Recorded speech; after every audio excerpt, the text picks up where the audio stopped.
Français. On va bien sûr en parler. On va d'abord aller en Australie voir ces jeunes Français qui tentent leur chance là-bas. On ira aussi sur les traces d'un entrepreneur en Indonésie qui a choisi de bâtir son succès, sa fortune là-bas. Et puis on va commencer par s'interroger sur notre façon, à nous, en France, d'accueillir les riches, notamment dans les palaces. Et c'est un palace, l'un des plus prestigieux et des plus anciens de Paris, le Bristol, qui nous a ouvert ses portes. Vous allez voir avec ce reportage de Clément Cassex, de Mathieu Régnier et d'Anne Cohen que le luxe ici est un art de vivre et le service un plaisir. On recevra ici une jeune femme qui a été gouvernante d'une famille de milliardaires russes. Elle nous racontera leur intimité. On recevra aussi Pascal Bruckner, le philosophe, l'essayiste, le polémiste. Lui, il trouve qu'on a un petit problème quand même avec l'argent. Et puis Xavier Fontanet, c'est l'ancien PDG d'Essilor. Il s'est mis en tête de nous apprendre la compétitivité, l'entreprise et la réussite. On commence par ce reportage dans les coulisses du Bristol. Ça, c'est Palace.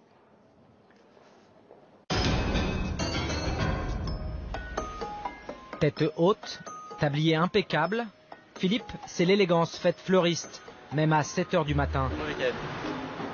Ça va ? Oui, impeccable. 3 fois par semaine, il reçoit des fleurs, beaucoup de fleurs. C'est qu'il s'apprête à faire ses 150 bouquets quotidiens. Philippe travaille pour un palace, le Bristol, qui dépense jusqu'à 50 000 € par mois en fleurs fraîches, avec une préférence pour la plus noble d'entre elles. Entre 4 000 4 500 roses par semaine. C'est beaucoup. Ouais, tout à fait, oui. Mais c'est selon les besoins et on en a besoin pour tout l'hôtel puisqu'on fleurit tout l'hôtel. Au même moment, alors que les clients de l'hôtel dorment encore, Éric Fréchon s'active en cuisine. On peut voir qu'est-ce qui est arrivé, les poulardes là? C'est les poulets presque qui sont arrivés. Chef 3 étoiles au guide Michelin, chaque matin il inspecte ses produits à la loupe, ému. C'est beau, hein? C'est quoi? Ça, c'est une poularde de Bresse. Ça doit peser 2 kilos. Donc voilà. Donc ça va repartir. Elle fait 1,848 kg. Vous la renvoyez? Celle-là va repartir. Et pourquoi? Parce que elle ne fait pas exactement le poids que je veux. Et du coup, au niveau du cuisson, on est tellement précis que on va être obligé de la faire repartir. Au sous-sol, le room service se met en branle. Ce matin, 90 petits déjeuners à servir en chambre, dans le plus grand raffinement. Donc là, vous avez l'omelette, saumon, tomate, omelette blanc d'œuf, bien sûr. Nos œufs coques que l'on présente comme ceci. Également jus de pomme minute, qui est un jus de pomme frais, fait maison. Et également, vous avez la corbeille de notre boulanger, avec toutes nos viennoiseries qui sont faites dans la maison. Assiette de fruits frais et la classique salade de fruits. Si le petit déjeuner est bon, votre journée sera bonne et ça, c'est l'essentiel. Essentiel, mais pas donné. Comptez 60 € par tête pour goûter dès le réveil au luxe à la française. Room service. Bonjour. Le petit déjeuner est arrivé. Le Bristol, un 5 étoiles presque centenaire, à 2 pas de l'Élysée. Il est un des 6 palaces parisiens comme le Ritz, le Crillon ou le Meurice. Oh, la belle vie. Alors que la France montre les riches du doigt, le Bristol, lui, accueille avec délicatesse ses clients capables de payer jusqu'à 20 000 € la nuit. 188 chambres, une piscine, 3 restaurants et presque 600 employés qui veillent au confort des nantis du monde entier. Comme De Gaulle, Marilyn Monroe ou Brad Pitt, à nous aussi, le Bristol a ouvert ses portes. Bonjour monsieur, bienvenue. Une semaine dans un palace. Monsieur, bienvenue au Bristol. À découvrir le luxe à la française, ses coulisses, ses clients. Bonjour monsieur, voici vos clés. Ses secrets. Aurélie Martin est gouvernante générale. Elle a 120 personnes sous ses ordres, les lingères, les femmes de chambre, les teinturiers. À 9 h, c'est le briefing avec les gouvernantes. Alors, bonjour. Donc hier on a fini à 51% de taux d'occupation et un prix moyen à 1 140 €. 37 départs et 23 arrivées pour la journée d'aujourd'hui et 83 chambres occupées. On a un souci d'un client, le bug qui a eu lieu hier soir, soit à 7h31. On a un dentier qui aurait été mis dans la poche du peignoir, sauf que là on ne le retrouve pas. On a eu le retour d'hélice, on n'a pas de retour pour l'instant. Donc là c'est vraiment de notre faute. La cliente est persuadée de l'avoir mis dans sa poche de peignoir. Donc à faire attention parce que ça peut être ça peut être une bague. On a déjà eu le cas d'une bague, on a déjà eu le cas de sous. C'est classique. Pour éviter ce qu'ils appellent des bugs, des problèmes, chaque employé fournit un travail de détective. Il faut en savoir le plus possible sur le client, enregistrer chacune de ses doléances. Pour cela, tout est consigné sur de petites fiches avec photos et biographie. Est-ce qu'il aime le champagne? Est-ce qu'il préfère le vin blanc? Est-ce qu'il préfère son lit avec une couverture, avec une couette, avec des oreillers anti-allergiques? Est-ce qu'il veut pas de couvre-lit? Est-ce qu'il veut qu'on ferme ses rideaux le soir? Le luxe, c'est ça aussi. C'est que le service qu'on donne, c'est qu'il n'est pas à nous le redire la prochaine fois. C'est qu'on sait exactement ce qu'il veut. Service? Voilà 2 ans qu'Anako est gouvernante au Bristol. Aujourd'hui, elle doit préparer une quinzaine de chambres, dont cette suite de 250 mètres carrés. Prix de la nuit, 20 400 €. C'est 1 an de salaire pour Anako, alors elle s'applique. Et même si le ménage vient d'être fait, elle traque le moindre grain de poussière. C'est propre? Oui. L'œil d'Anako est aguerri. Le luxe, c'est une histoire de millimètres. C'est important du coup que si on est là-bas, quand on regarde, que tout soit aligné. Ça montre quand même que on fait attention et que la pièce est harmonieuse. Dans la suite la plus chère de l'hôtel, fleurs, champagne et pâtisseries sont offerts. Un accueil VIP réservé aux bons clients et aux stars. On a un budget de presque 20 000 € par mois. On accueille uniquement pour... voilà. Tu penses qu'on va mettre le gâteau sur la table là-bas? Oui, je pense que c'est mieux. Ouais, c'est mieux. Cette suite a été réservée par un couple qui vient fêter son anniversaire de mariage. Ils ont droit à leur joli gâteau. Et ce soir, ce sera bougies et pétales de rose. Dernier geste avant l'arrivée des clients. Dans la chambre, on coiffe la moquette. Ne laisser aucune trace. Ce soir-là, dans le hall, les employés s'agitent. La police est devant l'hôtel. Les visages sont tendus, car l'établissement attend une cliente très spéciale, invitée de dernière minute. Pendant que le PDG du Bristol patiente sur le perron, dans l'urgence, son équipe prépare un bouquet de fleurs. Qu'est-ce qui se passe? Je ne sais pas. L'autre il est là, donc il prend un deuxième vase vide. Exactement. Ok, ça marche. Enfin, vide, plein d'eau. L'invitée surprise, la voici, Florence Cassé. Après 7 années de prison au Mexique, elle vient d'atterrir en France. Et c'est au Bristol qu'elle va passer la première nuit dans son pays. C'est TF1 qui paye sa suite. Elle est escortée par la police, par son avocat et par monsieur Le Calvez, le patron de l'hôtel. Oui, magnifique. Profitez-en. Oui. Et je vous accompagne. Comment vous sentez, madame? Enfin un peu de confort? Oui, je crois que beaucoup de confort. Surtout au Bristol. Hein. Trop de confort. Le patron du palace est ravi du coup de pub, mais il sait qu'il faut éviter de délaisser les autres clients. Oh, la belle vie. Surtout, ne pas gêner la quiétude de ceux qui font tourner son établissement, les habitués, les fidèles. Bonsoir. Entrez. Voici monsieur Rossignol, un Français. Patricia. Oui, monsieur. Oui. Ça. Et voilà sa charmante épouse américaine, Bonsoir. Patricia. Comment allez-vous? Cela fait 1 semaine qu'il loge dans cette suite à 8 000 € la nuit. Monsieur est médecin. Le couple est marié depuis 20 ans et vit en Floride. Ils descendent 5 à 6 fois par an au Bristol. Une vie de palace. Ce soir, nous avons un dîner de famille pour 9 personnes. C'est vous qui cuisinez? Oui. Non, je n'ai pas de cuisine ici. Le Bristol nous a fait quelque chose de parfait pour un événement familial. On va recevoir son frère, sa sœur, toute la famille. Qu'est-ce qu'il y a de typiquement français ici et dans les palaces parisiens? D'abord, la cuisine est incroyable. Ensuite, tout ce que vous demandez, on vous l'apporte. Et puis nous, on vit déjà dans une sorte de palace en Floride. Alors, on aime la grandeur, le souci du détail. On aime la perfection. Et il nous offre tout ça. Très très bien. En revanche, c'est pas donné la vie au palace. Vous savez Non, c'est pas donné.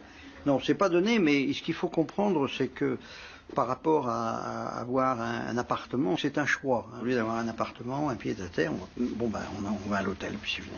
Ça ne devient pas forcément plus cher de... Voilà, non, parce qu'à ce moment-là, ça devient compétitif. Puis c'est surtout la paix de l'esprit, parce qu'on vient ici, puis c'est fini. Normalement, c'est Patricia qui est meilleur que moi pour faire ça. Voilà. Un beau bruit, On dit que les Français ont un peu de mal avec les gens qui sont riches. Qu'est-ce que ça vous inspire? On dit Non, je sais pas, parce que oui, je crois, oui, c'est ce qu'on dit en tout cas. Il y a une ambiance particulière en ce moment, vous trouvez Moi, je vis pas assez en France pour savoir exactement ce qui se passe, puisque on habite en Amérique depuis très très longtemps. Et aux États-Unis, il y a un respect de la richesse, de la réussite. Ah oui, bien sûr, parce que la réussite, hein, c'est la réussite. Là, bon, là, c'est la. On admire la réussite, on admire le succès, on admire les gens qui font quelque chose, on admire, voilà. Je sais pas s'il faut quitter la France pour réussir, mais en tout cas, c'est plus facile. Donc, si vous voulez, c'est comme ça, c'est dommage. La France, drôle de pays, qui menace les riches mais les reçoit mieux que personne. Au Bristol, le restaurant 3 étoiles et ses 40 couverts affichent presque chaque jour complet. Et en cuisine aussi, le luxe vient se nicher dans la précision. Ce merlan se voit retirer ses arêtes une par une à la pince à épiler. Dans l'assiette, une arête, c'est une erreur? Ça peut être une erreur. C'est pas une catastrophe parce que bon, on est tous des humains et ça peut arriver l'erreur. Mais ça ne doit pas arriver. Éric Fréchon, de la cuisine façon haute couture, l'homme à ses fans. En 2008, il a même reçu la Légion d'honneur grâce à un plat de pâtes. L'ex-président Sarkozy était accro aux macaronis farcis à la truffe et au foie gras, un plat désormais connu partout sur la planète. C'est gratifiant parce que du coup c'est devenu un plat emblématique grâce à lui d'ailleurs. Je lui en remercie parce que je pourrais presque l'appeler, comme Paul Bocuse, il a appelé ça la soupe VGE, la soupe Giscard d'Estaing en fait. Je pourrais presque appeler ça aujourd'hui le macaroni Nicolas Sarkozy, quoi. Allez-y, table 11. À l'époque, cette soudaine renommée lui mâcha le travail. Aujourd'hui, Japonais, Russes ou Parisiens viennent déguster sa cuisine. Ici, l'addition moyenne est à 300 € par personne. À table, des gastronomes bien sûr, mais aussi beaucoup d'hommes d'affaires qui viennent signer leur contrat. À votre service. À la cave, près de 90 000 bouteilles. Les plus grands crus sont conservés ici, dans les entrailles du palace. Donc ici, là c'est vraiment la petite caverne d'Ali Baba. À l'intérieur de ce petit réduit, des morceaux d'histoire. Ça c'est quoi là? Ça c'est Pétrus 61. C'est quoi? C'est le vin le plus cher au monde avec le millésime le plus rare qui existe. Ça vaut 16 000 € sur carte. Vous en vendez beaucoup? On en vend. Je me rappelle tout à fait du dernier client qui a pris, ouais, tout à fait. C'est il y a un petit peu plus d'1 an et demi, tout à fait. Quel profil? Fortuné et discret.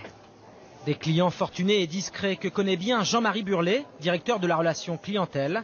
Ici, ça n'est pas bling bling ou tape à l'œil, les clients sont plutôt chics. Et les accueillir est un art subtil. Est-ce que vous permettez que je vous salue? Vous allez bien? La règle, être sympathique, mais pas familier. Merci. Courtois, sans être obséquieux, en particulier lors du premier contact, l'arrivée. Le salut figé, le bonjour monsieur, les yeux qui clignent pas. Ça c'est pas bon. Non, absolument pas. Comment on fait alors? Il faudrait que ce soit quelque chose qui ressemble à la façon dont je vous parle, en fait. Qu'il soit quelque chose qui aille avec le mouvement de la porte quand je la fais tourner, quand c'est moi qui la fais tourner. Et qui suive le client, en fait, qui arrive. Et je vais me rapprocher de lui, je vais lui demander est-ce qu'il y a quelque chose que je peux faire pour vous, puis-je me rendre utile? Savez-vous vous diriger? Permettez-moi de vous accompagner, etc. À quel nom avait été fait la réservation? Enfin, toutes ces petites choses, en fait, qui vont rendre l'action la plus fluide possible. Ah! Plus que des belles suites ou des vins hors de prix, la signature de la maison, c'est d'abord de l'attention.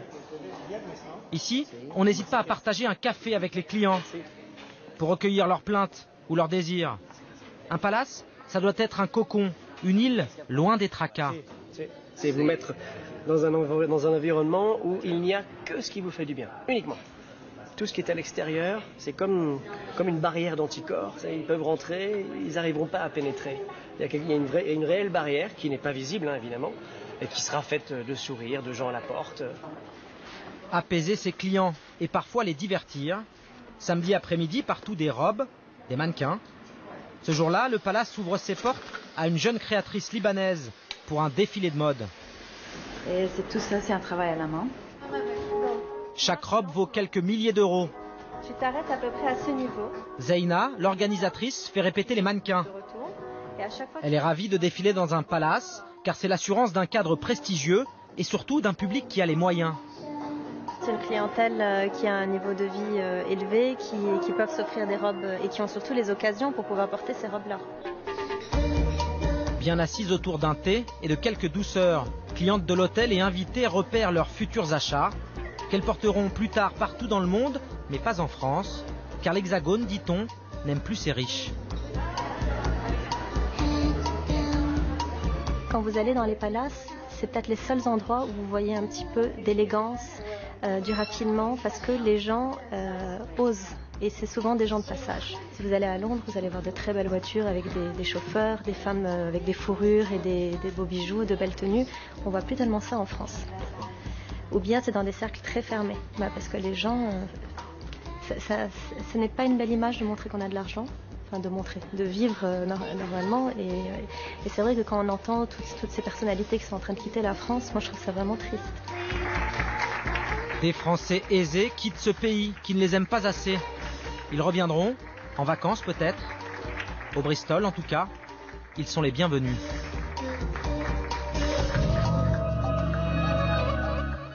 Et voilà pour ce reportage de Clément Castex et de Mathieu Régnier, un reportage qui fait un peu rêver.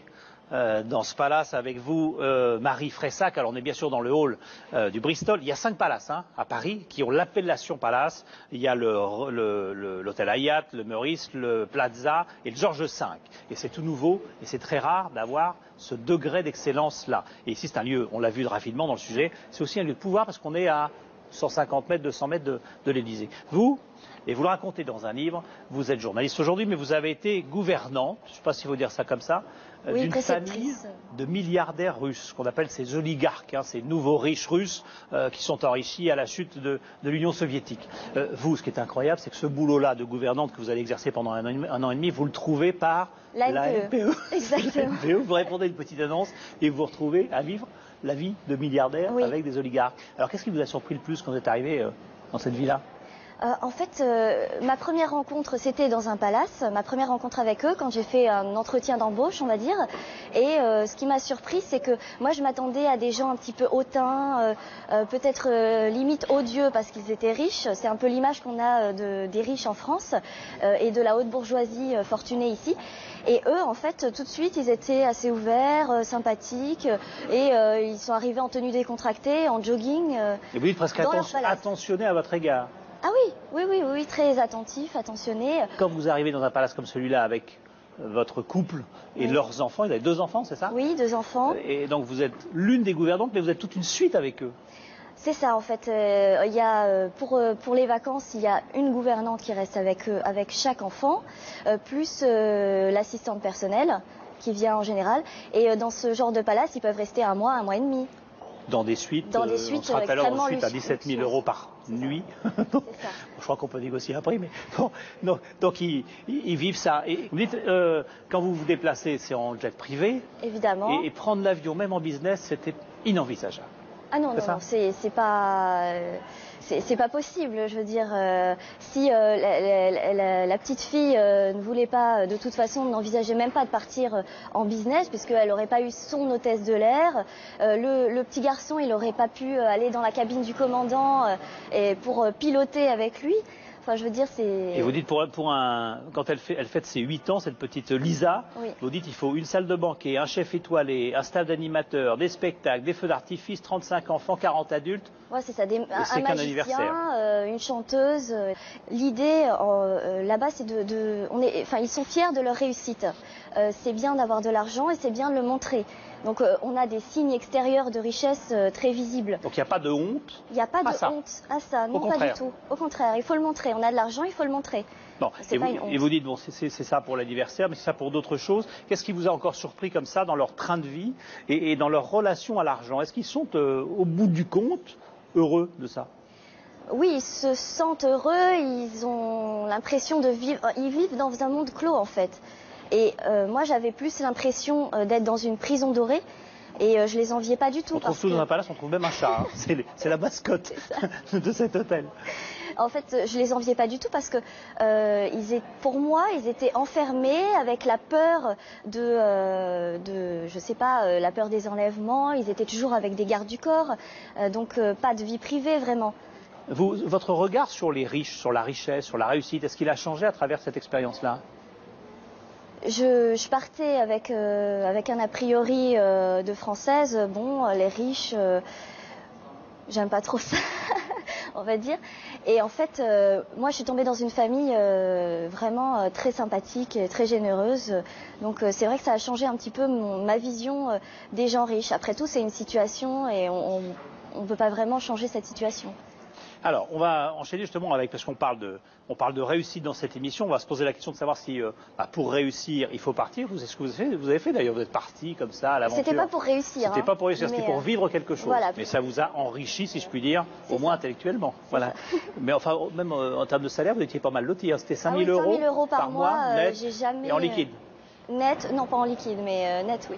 Alors on va aller voir un petit peu ce qui se passe avec les jeunes Français qui, comme vous, vont tenter leur chance à l'étranger. Ils le font quelquefois tout simplement parce que la France ne leur offre pas d'autre issue que celle-là, parce qu'ici on leur propose pas de boulot, voire des stages, voire des boulots qui sont assez peu rémunérés, ou en tout cas avec peu d'espoir d'évolution. Donc ils vont ailleurs. Et cet ailleurs, c'est souvent, ça a été le Canada, ça a été l'Angleterre, c'est aujourd'hui beaucoup l'Australie. Tristan Walex, Nathalie Dubose et Mickaël Bozo sont donc allés en Australie voir ces nouveaux surfeurs français.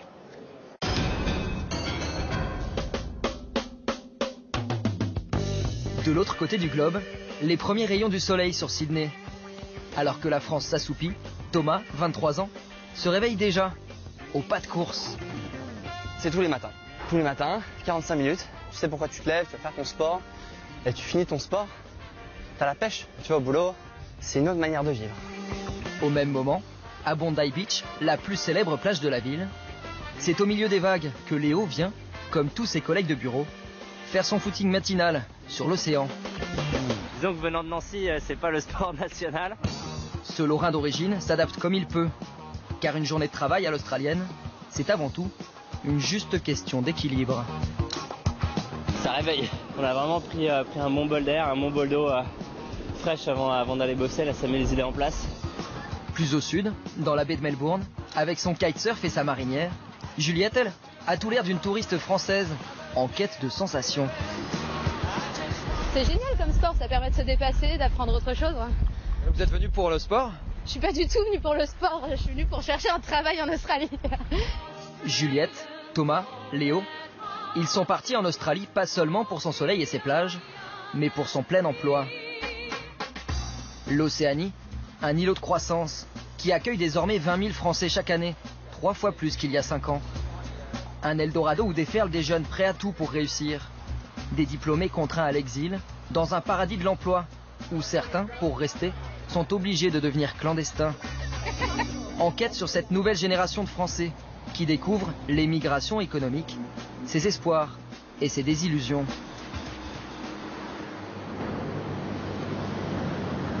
À peine rangé sa planche de surf et son maillot de bain, Léo Dénès rejoint le quartier des affaires, en ferry. C'est sûr que c'est un énorme changement par rapport à ce que j'ai pu connaître quand j'ai habité à Paris, à prendre la ligne 1 le matin pour arriver sur le parvis de la Défense, ou encore conduire à Lyon pour aller à Saint-Priest ou Vénissieux, sortir des embouteillages. C'est sûr que c'est le paradis comparé à ce que j'ai pu connaître.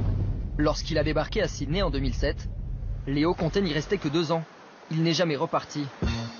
Diplômé d'une école de management de Lyon, il s'est imposé aujourd'hui chez Portland.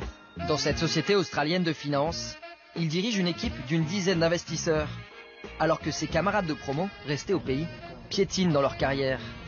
Dans une société comme Portland, on voit que si on travaille dur et qu'il n'y a pas un poids de la hiérarchie comme on peut avoir, je pense, en France, on peut assez rapidement avoir un grand niveau de responsabilité. Et surtout un salaire de 6 000 euros net. Ici, sur 150 salariés, on trouve 20 nationalités différentes, à commencer par le patron, Trevor, un Irlandais. On a beaucoup d'Espagnols, de Portugais. Ils viennent parce que l'Australie est un très grand pays avec beaucoup de richesses naturelles. Et l'industrie minière nous a bien protégés de la crise financière.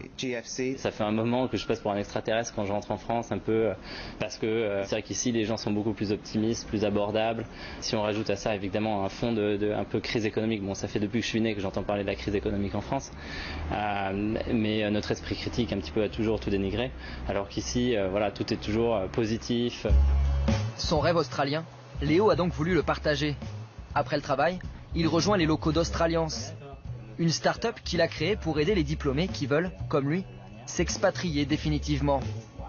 J'ai commencé à travailler au Moyen-Orient, Dubaï, Bahreïn, de retour à Paris où j'ai cherché du boulot, donc c'était en plein 2007 avec la crise. C'est vraiment très compliqué même pour tout le monde, c'est l'exode presque. Sur notre site australien, on a une forte hausse du trafic sur les 3 dernières années. Il y a beaucoup plus de Français qui viennent, qui essaient de rester plus longtemps. Et pour les gens qui ont une première expérience, on va dire, significative en France, il y a carrément une belle place à faire.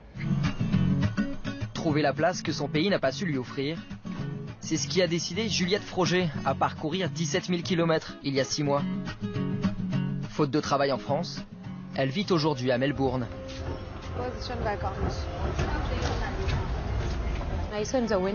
J'ai vu sur la vitrine que vous cherchiez quelqu'un. Je voulais juste vous laisser mon CV. Depuis son arrivée, elle enchaîne les jobs de vendeuse. De quoi vivre, et même plutôt bien, en espérant trouver encore mieux, un vrai poste dans le marketing. En fait, ici, on est dans une dynamique. En France, j'étais pas du tout dans une dynamique. Je stagnais en face de mon ordinateur en train de chercher un emploi. En attendant, grâce à ses petits boulots, Juliette vit en colocation pour 800 € par mois. Sur son ordinateur, elle a conservé la liste de toutes les candidatures qu'elle a envoyées quand elle était en France, en vain. Bonjour, nous avons étudié votre candidature. Bonjour Juliette, et malgré nous vous remercions de l'intérêt que vous avez manifesté au jour du choix. Vous annoncez que votre candidature n'a pas été retenue pour ce recrutement. Des mails dans ce genre, j'en ai reçu beaucoup. À Paris, en 3 ans, elle a déposé 1200 CV avec lettres de motivation personnalisées. De sa prestigieuse école de commerce de Lille, elle aura au moins retenu un certain sens de l'organisation. Voilà, ça c'était mon suivi de candidature en 2011. Les lignes en rose sont celles où j'ai eu un entretien. Les lignes en grise étaient celles où j'avais une réponse négative. Donc il reste quand même énormément de lignes blanches, donc celles où je n'ai jamais eu de réponse en fait. On m'a pas donné la chance en France de pouvoir réussir professionnellement. Enfin moi c'est mon ressenti. J'ai eu des CDD. On m'a jamais donné l'opportunité d'être en CDI et de pouvoir faire mes preuves et d'évoluer en France parce que c'est ce que j'aurais aimé. Je ne serais jamais partie. En effet, l'Australie j'en rêvais, mais l'Australie j'aurais pu partir en vacances. Je serais jamais partie de Paris si j'avais pas cherché un emploi. Contraste saisissant. À Melbourne, il lui aura fallu à peine quelques semaines pour se créer tout un réseau d'amis, de collègues et de patrons. Comme ses camarades d'exil français, Juliette peut même se payer le luxe aujourd'hui de choisir ses employeurs. Elle a eu plein d'entretiens parce qu'ils prennent le temps de te connaître et de découvrir et de voir ce que tu peux leur apporter. En France, ils regardent un papier, ils disent bah non, ils rentrent pas dans le moule, hop, on passe au suivant quoi. Les gens aiment parler, aiment rencontrer d'autres personnes et partager leurs expériences. Et ce qui est toujours bénéfique pour quelqu'un qui cherche un emploi. J'ai eu plus d'entretiens en 2 semaines en Australie qu'en 1 an en France. 3 jours après notre tournage, Juliette a enfin trouvé le poste de ses rêves, consultante en marketing. À 26 ans, elle sera payée le double de ce qu'elle aurait pu espérer en France, avec en prime l'espoir d'obtenir un visa permanent. Car pour les jeunes expatriés, c'est la course contre la montre. Les visas de travail longue durée, l'Australie les délivre maintenant au compte-gouttes. Thomas en sait quelque chose. Arrivé il y a 2 ans à Sydney avec un visa provisoire, il a connu une ascension aussi rapide que fragile. Du haut de ses 23 ans, Thomas est devenu manager d'un petit restaurant. Je suis arrivé, j'ai bossé serveur. J'ai senti que mon patron avait vraiment une espèce de confiance en moi qui était vraiment nette et rapide. C'est vrai que je faisais déjà la caisse au bout de 3 semaines. Donc c'est sûr que compter l'argent et toucher l'argent dans un restaurant au bout de 3 semaines, c'est pas en France que tu vas faire ça. C'est pas, je veux dire, ils vont pas vraiment te laisser la confiance de manipuler de l'argent quand tu es nouveau, que ça fait 3 semaines que tu es là. Et au bout de 3 mois, il me dit qu'il a un restaurant à gérer et qu'il a besoin de quelqu'un pour gérer ce restaurant. À Paris, le jeune manager était simple cuisinier. Ici, son bulletin de paye a flambé. En tant que commis au cherche-midi, je me faisais quelque chose comme 1300 € par mois. Et aujourd'hui, avec mes tips, je me fais quelque chose comme 1200, 1300 $ par semaine. Par semaine, encore une fois. Pourtant, même s'il a un vrai travail, le visa professionnel de Thomas a expiré. S'il a gardé son job, c'est grâce à une astuce. Il s'est inscrit à la fac. En tant qu'étudiant, il peut officiellement exercer 20 heures par semaine. Je fais quelque chose comme 50 heures. De temps en temps, je fais 55. Fatalement, j'ai pas le choix. Donc je n'ai pas à autoriser avec le travail que j'ai. Oui, j'ai pas vraiment le choix. Je fais même des extras heures. De temps en temps, je viens ici le matin pour m'assurer que tout est bon. Je vérifie si tout est nickel, si tous les verres sont bien nettoyés, si tout est sec, si tout va bien. Ça peut être un problème ça pour toi ? Écoute, je suis un peu dans le risque, hein, mais d'un autre côté, j'ai pas trop le choix. Pour poursuivre sa success story australienne, Thomas a peut-être trouvé la solution, le sport. En plus de son travail de manager, il suit une formation de préparateur physique. Un métier encore plus lucratif, qui pourrait surtout lui permettre de décrocher le véritable sésame, un visa permanent. Il y a la baie de Sydney qui est juste en bas là, et ça donne sur l'océan quoi. Dans le Pacifique, l'ancien commis de cuisine a goûté à la réussite. Voilà, viens à la maison. Et il n'imagine pas une seconde un retour à Paris, synonyme de dégringolade assurée. Moi, ce qui me rebute à l'idée de revenir, c'est que de toute manière, je pense que je pourrais même pas me payer un appartement. Même si je me trouve un travail en France, et je vais avoir quoi? Je vais avoir un studio ou une chambre de bonne. J'en sais rien, mais je vais retourner là-dedans. Problème, ces Français qui veulent rester à tout prix, l'Australie n'est pas prête à tous les accepter. C'est l'autre réalité, moins rose, de l'Eldorado australien. Des Français tellement nombreux que dans le pays commence à poindre une certaine exaspération, qui peut parfois virer au racisme. À Melbourne, il y a 3 mois, cette vidéo amateur a fait le buzz. Dans un bus, une jeune Française est prise à partie.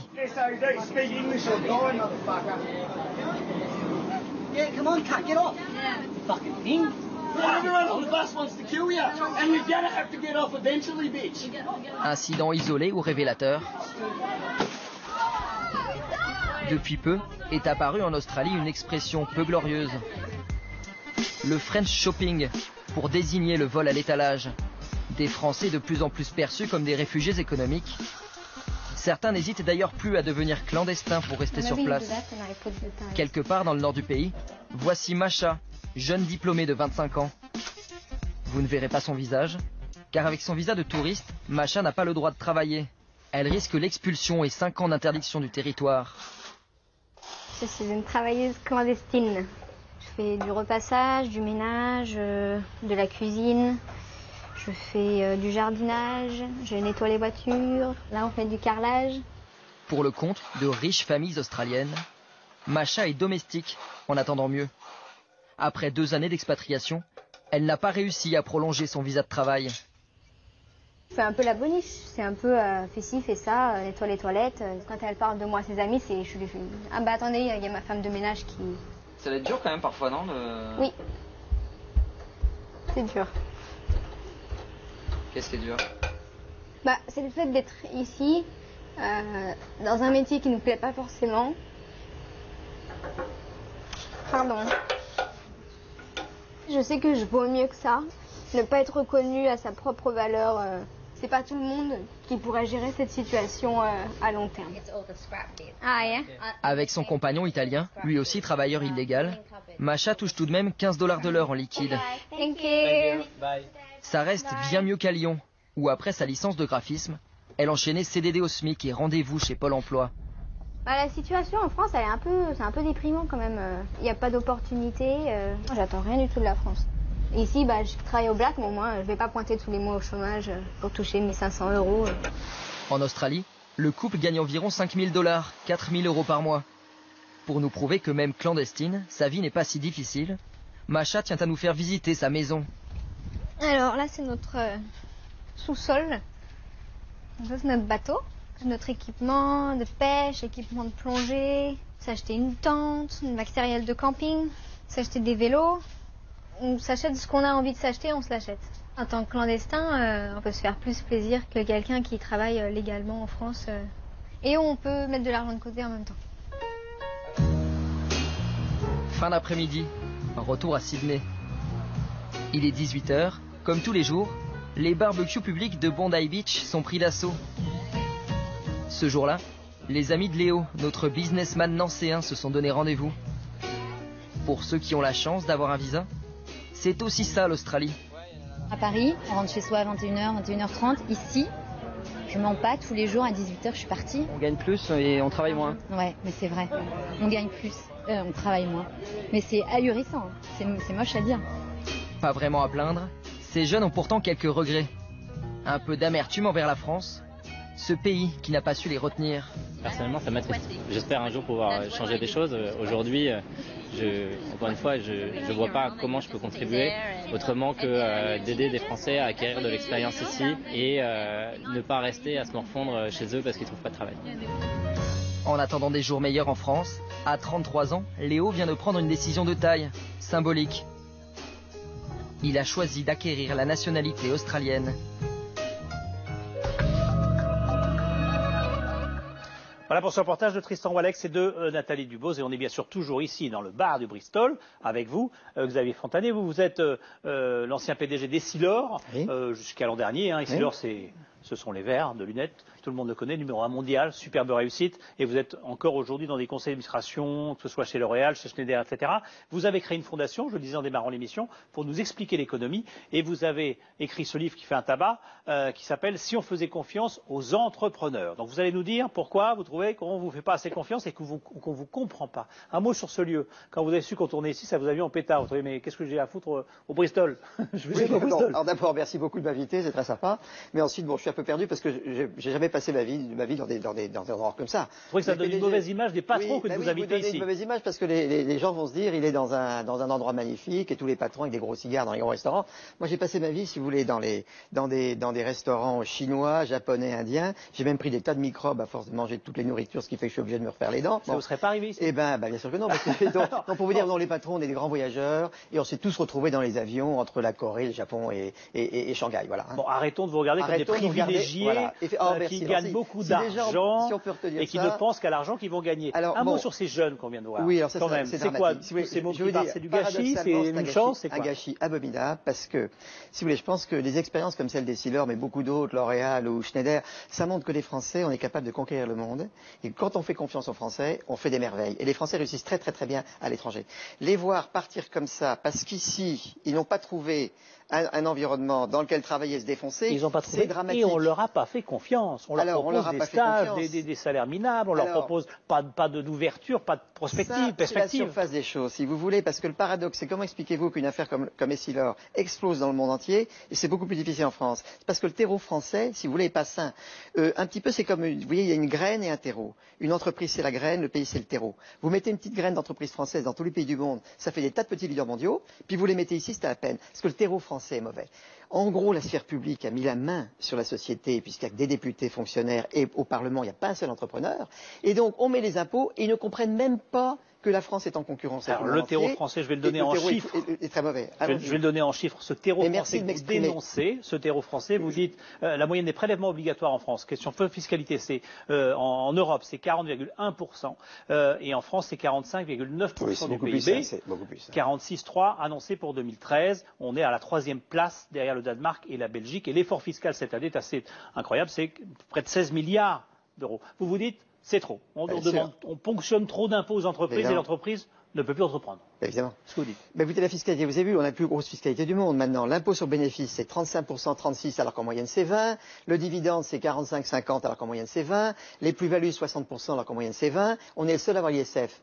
Un entrepreneur ne peut plus faire d'argent. Alors, M. Viscovici, hier, expliquait, je vous adore, les entrepreneurs, je vous aime et tout, mais c'est de l'amour vache. L'imposition en France est 6 fois plus élevée qu'en Allemagne. Comment voulez-vous que les boîtes tournent? On a bien compris. En même temps, on se dit, attendez, les patrons, ils sont gentils, mais quand on regarde ce qui s'est passé dans le CAC 40 ces 10 dernières années, c'est 20% d'augmentation des salaires des patrons, alors que c'est 1% d'augmentation des salaires de leurs salariés. Donc alors on là, se dit, est-ce que les patrons n'ont pas un petit peu déconné, si je peux me permettre l'expression? Bien sûr, mais vous faites bien de poser la question, parce qu'il y a eu, mettons, une dizaine de gens qui ont déconné. Bon, ça veut dire que la grande majorité est honnête. Vous-même, comme patron d'Essilor, est-ce que vous étiez, vous faisiez attention à ce que vous gagnez? Je ne sais pas combien vous gagnez.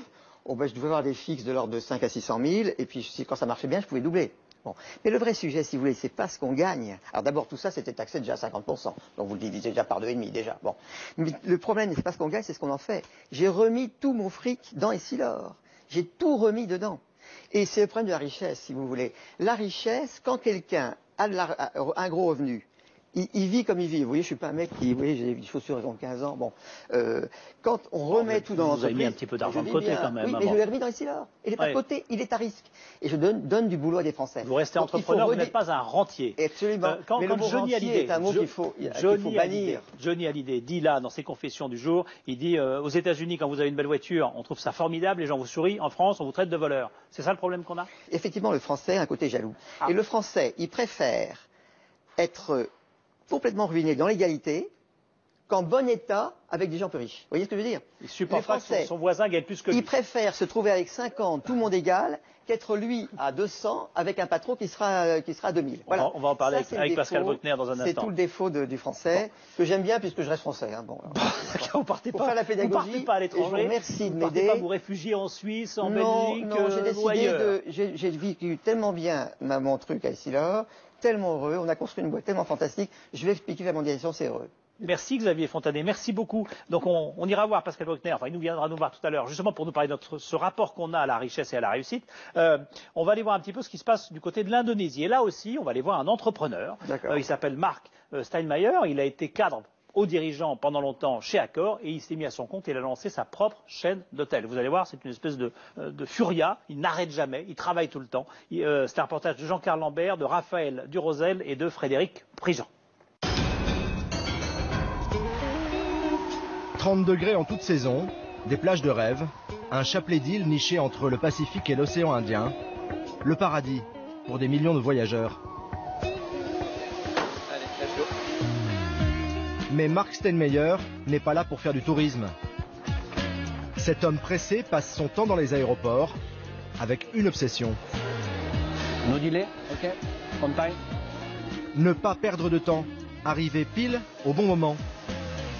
Java, Sumatra, Bornéo, les célèbres.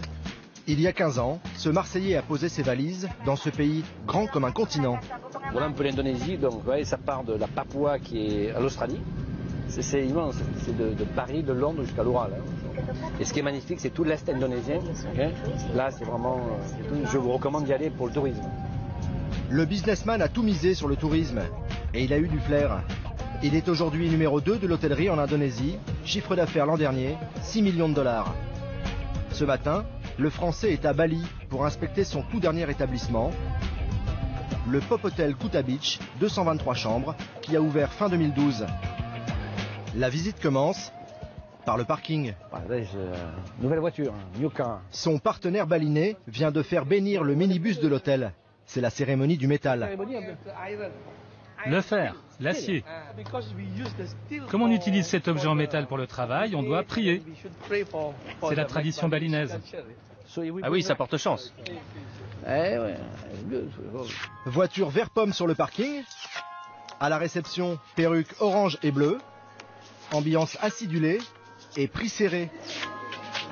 Ici, la chambre est à 30 €. Elle peut accueillir jusqu'à 4 personnes. Vous pouvez mettre votre enfant, donc souvent une famille asiatique, et le petit qui va dormir là, le grand, l'adolescent va dormir ici.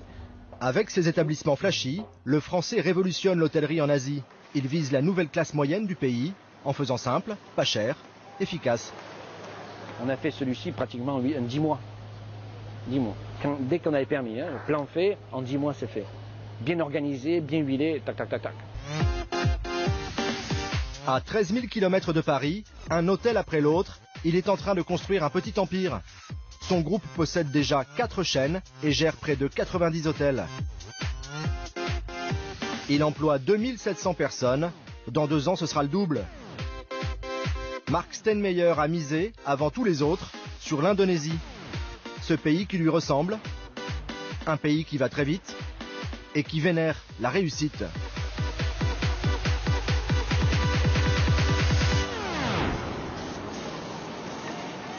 Le businessman a installé ses bureaux en plein quartier des affaires de Jakarta. Après une première carrière dans le groupe Accor, il a fini par voler de ses propres ailes. Dans ce pays, où l'entrepreneur est un exemple pour tout le monde. Le regard de la société va le valoriser. C'est bravo, c'est un encouragement. Et ça fait un effet d'encouragement. Hein. La réussite des autres donne envie de réussir. Voilà. Et vis-à-vis de moi, de sentir ce regard non dit ou dit, positif me donne encore plus la niaque. Et ça, vous ne l'auriez pas trouvé en France? En France, s'il réussit bien, c'est louche. Et s'il gagne de l'argent, comment il a pu faire? Loin du tabou français de l'argent, Mark Steinmeier a fait fortune sans état d'âme. 25e étage de la Keeling Tower, le siège de sa société. 7h30, le patron fait le tour du propriétaire. Bonjour. Peggy, the girl. Bonjour les filles. Mike. Good morning. Good morning, good morning. C'est management by walking around. Okay? Je ne sais pas comment dire en français. Par le contact, tourner, bouger. Je ne suis pas de tempérament à rester plus de 2 heures assis. Mais ce matin, l'homme d'affaires va devoir s'asseoir quelques minutes pour signer un nouveau contrat. Il va construire son 87e hôtel. Si vous êtes d'accord, on fait la signature devant la télé?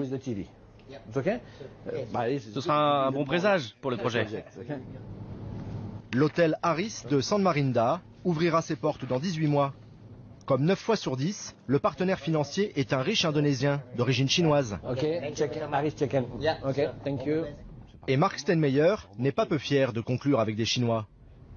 L'Asiatique, il a besoin de miser sur les gagnants. Okay, donc, s'il mise sur vous, c'est les joueurs. Okay, l'Asie, c'est les joueurs, les Chinois sont des joueurs. Et s'il mise sur vous, eh ben, ça veut dire quelque chose. Le lendemain, nouvel avion, nouveau projet pour l'infatigable businessman. Mark Steinmeier a rendez-vous sur un chantier à Lampung, dans le sud de Sumatra, avec une fois encore des investisseurs d'origine chinoise. Bonjour. Ah, c'est sympa, vous avez mis le t-shirt. Monsieur Toto, le propriétaire. Bizarrement, c'est en prenant des risques que le Français a su gagner le respect et surtout la confiance de la famille Susilo. Ici, c'est comme ça que ça marche.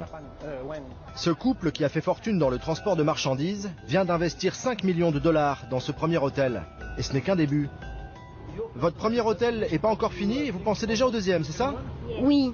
Pourquoi? Je crois que c'est le bon moment d'investir dans l'hôtellerie. Et puis, on est en confiance avec Marc. Alors, pourquoi pas? Toto et Juwita ont signé pour 15 ans. Ils seront propriétaires des murs, mais c'est le groupe du Français qui gérera l'hôtel, contre 5% du chiffre d'affaires.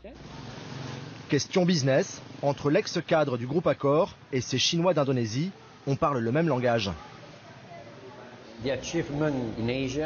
Pour vous, en Asie, on a réussi quand on est son propre patron, quand on a sa propre boîte, son terrain, son restaurant, son propre business, même une petite affaire. Et on obtient bien plus de reconnaissance. On est bien mieux considéré que si on est grand cadre dans une entreprise et qu'on ne possède rien. Je me rends compte qu'on tient le même discours.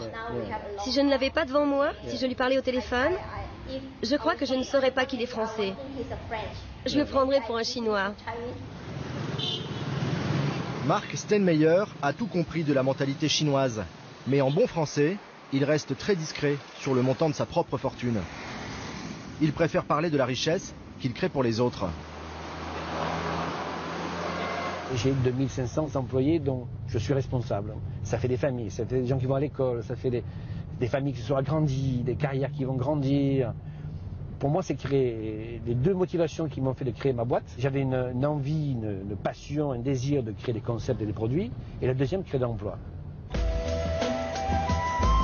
Le dimanche, à Jakarta, le rythme de la mégalopole ralentit un peu. C'est la seule journée de liberté que s'autorise le chef d'entreprise. Mais l'homme pressé profite à peine du luxe qui l'entoure. Dans cette résidence de grand standing, il vit un peu comme à l'hôtel. C'est les salles de gym, fitness, salon, voilà, pour se reposer le dimanche. Pas le temps de traîner dans les salons ou le jacuzzi. Excusez-moi, il y a un angle qui est joli. Ce qui compte, c'est encore et toujours de gagner du temps. Je suis à peu près à 20 minutes du bureau. C'est surtout le côté pratique, rapidité, pas perdre de temps, minimum de trafic et toutes les facilités autour. Ce week-end, après 3 déplacements dans la semaine, M. Steinmeier a enfin quelques heures de libre pour sa femme. Mais même le dimanche, le business n'est jamais très loin. Il y a quelques années, Mme Steinmeier s'est lancée dans la mode. Ce midi, elle doit passer dans l'un de ses points de vente. Chinoise d'origine, Zen remet au goût du jour les vêtements traditionnels. Elle habille la bonne société de Jakarta. C'est vous qui dessinez ça? Oui, j'ai un couturier. Ça, c'est combiné avec un soie thaïlandais. C'est tissu tissé d'ici. Un soie thaïlandais. J'ai poussé au début mon épouse à le faire. Elle était dans l'hôtellerie et Et je savais qu'elle avait le virus de par ses origines, mais j'ai poussé à ce que le virus se développe. Voilà. Je crois que c'est côté chinois qui fait le business.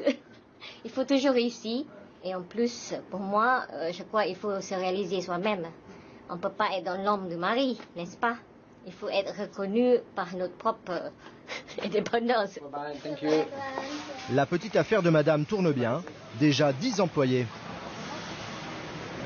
Chaque dimanche midi, dans le même restaurant, monsieur et madame Steinmeier retrouvent une employée du groupe familial, leur fille Lorna. Elle aussi a attrapé le virus du business. Mais il lui a fallu du temps avant de comprendre le choix de son père. Quand il a quitté Accor, on a dit non beaucoup plus reste, parce qu'on avait vraiment beaucoup de possibilités, on voyageait énormément, donc c'était quand même une autre vie qu'aujourd'hui. Aujourd'hui, vous portez quel regard sur la trajectoire du papa? Maintenant, j'avoue que c'est très courageux de pouvoir faire quelque chose pareil. Et c'est vrai que bon, j'aimerais aussi pouvoir un jour faire à peu près la même chose, de m'ouvrir une boîte à moi et voir si ça marche avec mon Dieu aussi. Expatrié depuis 20 ans, homme d'affaires depuis 15 ans, le Français regarde son parcours d'entrepreneur sans le moindre regret. Au-delà des soucis que connaissent les patrons, Mark Steinmeier a surtout vécu son rêve aux couleurs de l'Asie. C'est des sacrifices d'argent, c'est des sacrifices de temps, de vie personnelle, de vie privée. On n'a rien sans rien, où que ce soit à travers le monde. Hein. Il ne faut pas se leurrer là-dessus, et l'Asie n'est pas plus un Eldorado qu'ailleurs, c'est faux. Hein. Il y a des opportunités, il y a un cadre qui est plus facile, c'est-à-dire que comme il y a très peu de cadres, il y a moins de contraintes, et celui qui a envie de faire, il a un espace pour faire. Inspiré par sa conquête de l'Orient, Marc rêve d'un autre cadre en France pour les entrepreneurs, d'un autre climat social aussi. La tristesse, c'est que il y a deux mondes en France, entre le... tous ces mots me paraissent un peu péjoratifs, entre l'employeur, l'employé, le patronat. Tout ça, il n'y a plus de confiance, il y a plus, donc l'alchimie ne marche plus dans ces deux mondes, ce qui est ridicule parce que ça fait deux perdants. Ici, pas de perdants. Ça va Dino? Bye bye. Retour à Bali. Mark Steinmeier s'apprête à ouvrir son 11e hôtel sur l'île, 245 chambres. Et après le minibus vert pomme, voici la moto orange. Vous avez mis Harley? Ah non, vous avez mis le logo. Son partenaire local est tellement enthousiaste qu'il a fait repeindre sa Harley Davidson aux couleurs de l'hôtel. L'inauguration est prévue dans 3 mois et pour décorer l'hôtel à peu de frais, Mark Steinmeier a organisé un concours photo. 80 amateurs confirmés ont fait le déplacement pour ce petit événement. Adolescent, l'homme d'affaires se voyait globe-trotteur et photoreporter. Le chef d'entreprise se l'est promis, dans une autre vie, il réussira une nouvelle fois et reprendra la route avec son appareil photo.